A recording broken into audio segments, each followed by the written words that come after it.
అత్తో అత్తమ్మ కూతురో మెత్తంగా ఎత్తు వేసేయమంతిరో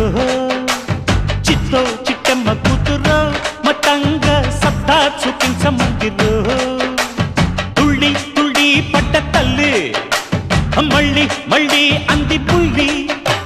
అవ్వా బువ్వా నాకే కావాలి అత్తో అత్తమ్మ కూతురో